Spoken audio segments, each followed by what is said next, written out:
Alright, welcome back. This is the third video on repair and slight modification of a stuffed Wells Fargo horse.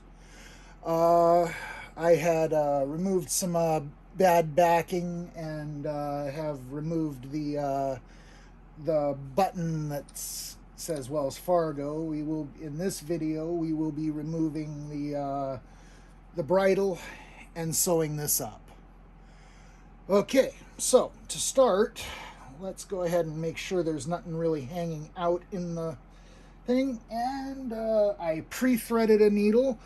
What you want to do is you want to figure out how long of a space it is and have at least 3 times that amount, since you don't really want to do this in multiple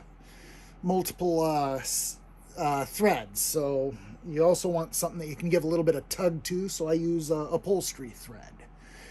You don't really want to do it tight because the upholstery thread can damage the fabrics, but it holds better in my opinion. Okay, so let us get started. First off, we got to seed it. So what I usually do is I start right on the seam itself and run one, just a slight to the over, and I run up and through, and then give a light tug, and it's still not firm. So what you do from there is just one more, and at that point you got where it's not coming out. So I taught myself how to do this many years ago, and it should help out a lot for trying to hide your repairs on the outside.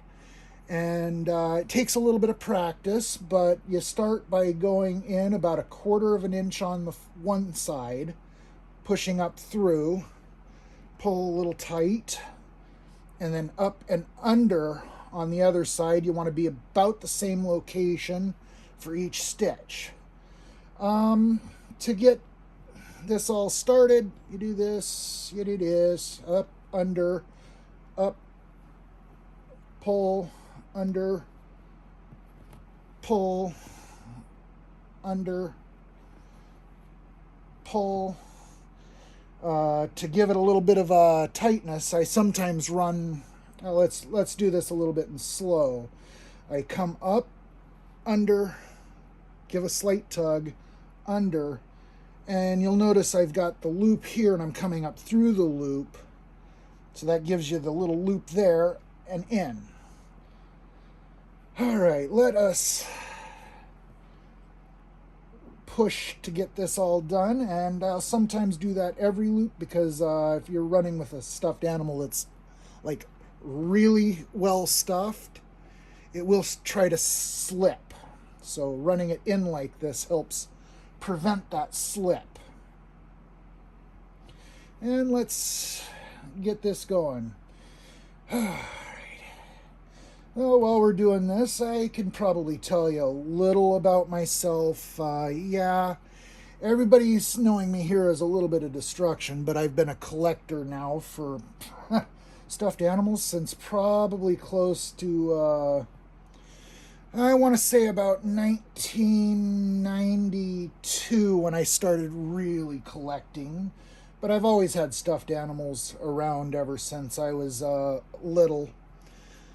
I guess most of us have. I did not really get into destruction until somewhat recently. I know a couple of you guys that have commented on here saying, don't do it, don't do it. Yeah, I used to be one of you guys too, so I can kind of sympathize, but at the same time, I've been around this for so long. I've come to the conclusion I can't save everything, and I've kind of come to embrace it. Doesn't mean I'm a bad person or evil person. I'm just trying to get this so it's holding together, since I notice it's a little on the wide part there. Yeah, otherwise, I'm not really... At one point, I was much like you guys. This is not. No, I'm not. I'm not a mean, evil person, believe it or not. I've got many, many stuffed animals, this one included. I figured I'd show something slightly different to show everybody I was a little more than just destruction. I can actually do some pretty complicated. Now, you get a little bit of a roughness here. And all you got to do sometimes to get that out is just rub it really hard, and it kind of gets it out of there. So yeah, I'm not. I'm not a. I'm not a mean, evil person, believe it or not. I'm actually well liked. This is kind of a hidden side, if you will. A hidden side from most everybody.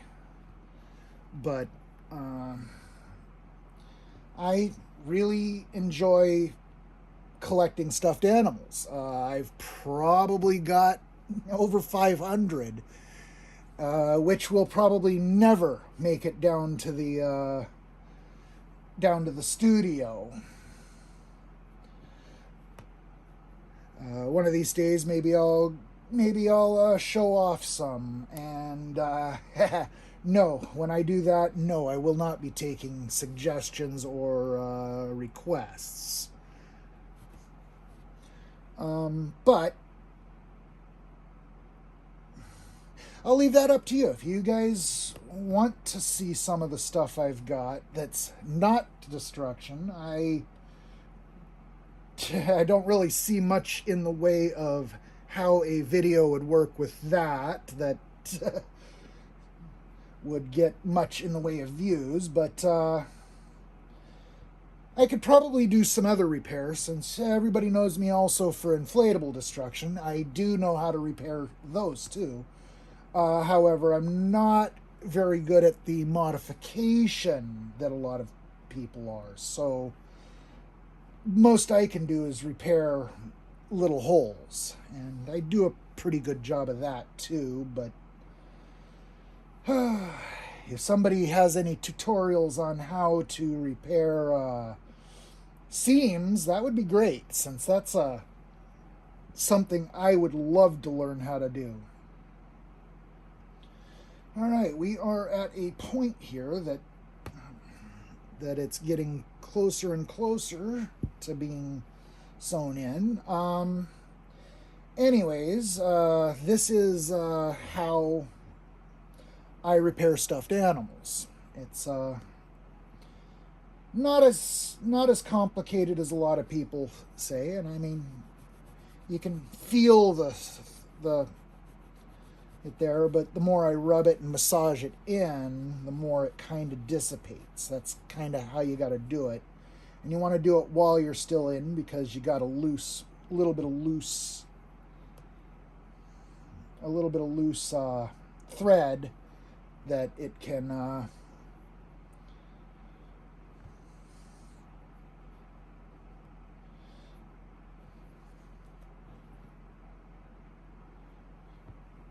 work itself out.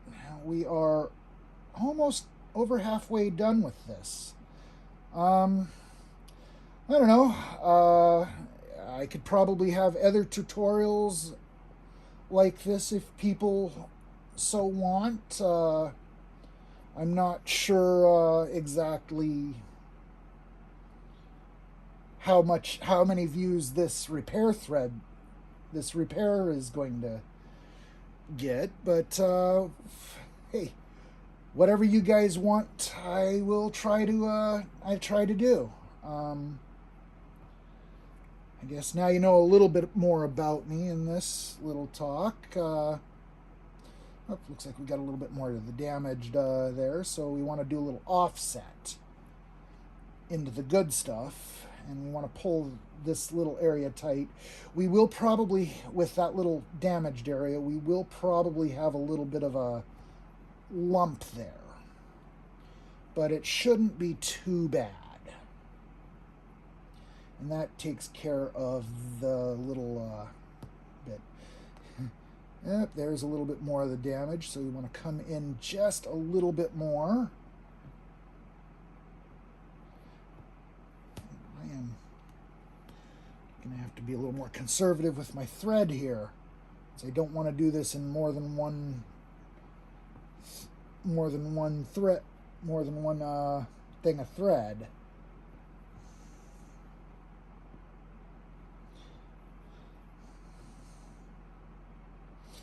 All right, we are getting there.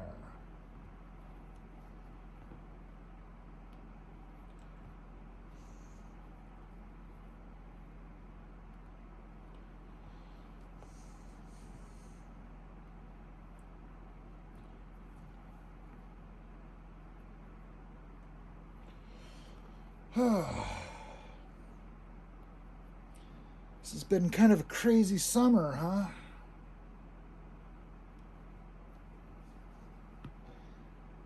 All right. Almost done. Got about 1.5 inches more to go. And I'm really trying to rush this so I don't go too far over 10 minutes.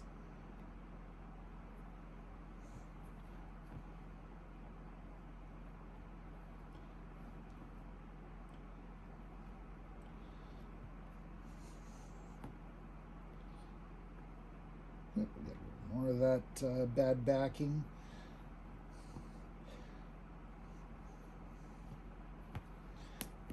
Yeah, we are almost done, almost done.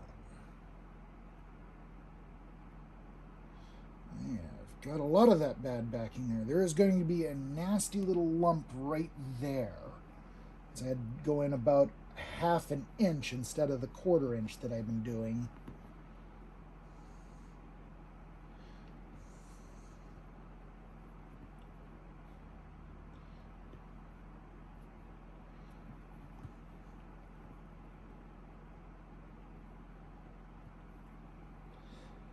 All right, got about 1 inch, got about 1 inch. We are on the final home stretch. I don't want that to go, since I don't really like threading these while I'm mid sew. All right, so when you get up to this point, you're going to be using your fingers a little bit more to push the needle through instead of you got that. So your finger goes in, comes in. From doing this, I'm not used to doing it at the angle like this. I'm used to having it up on my lap, so so this is kind of hurting my back a little bit trying to do this where you can see what I'm doing.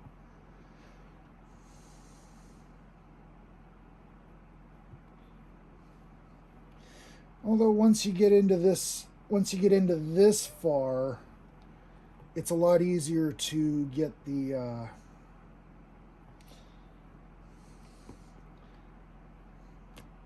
area sewn. Okay, that little area that we cut out in the beginning of this, we got a little tiny bit there left, so we're going to start the finish up. So every single stitch is going to have one of those loop overs. That way it's a little bit stronger and you don't have to thread as much, and you come in from the side to get up under when you get to this point. All right, we are almost there. Probably another 2 to 3 stitches and we should do it. And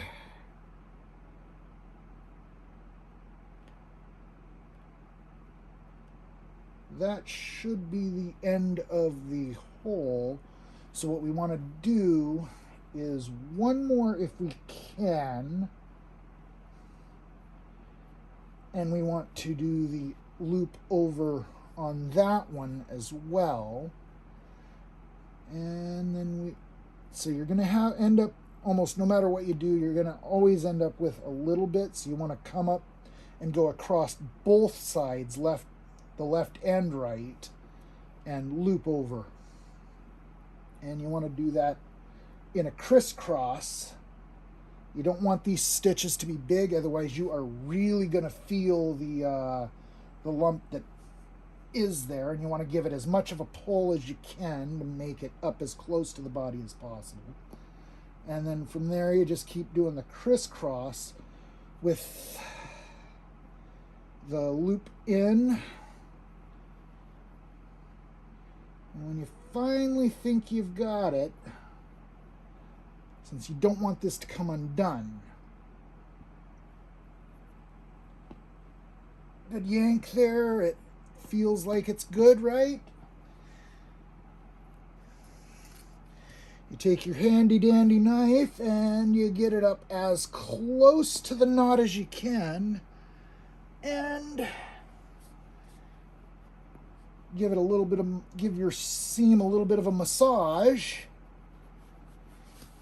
And it's visible, but not really visible. I'm going to do this as just the finish up. We're going to pull this off. Okay, so this is only held together by threads. So what you want to do for that is cut in as close to the head as you can and massage out the thing. Yeah, that looks a little bit ugly, but that's because of the glue. I'm sure if I work it a little bit, it'll feel a little bit better. A little bit more on the stitches here.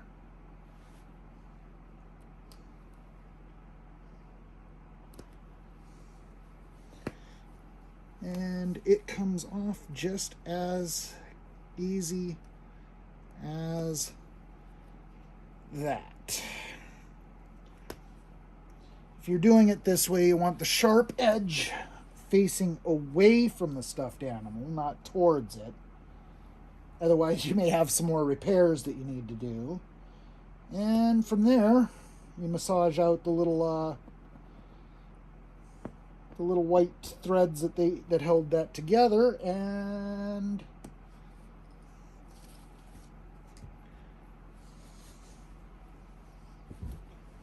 call it done. You want to massage it out a little bit to balance out the fur, and you are good.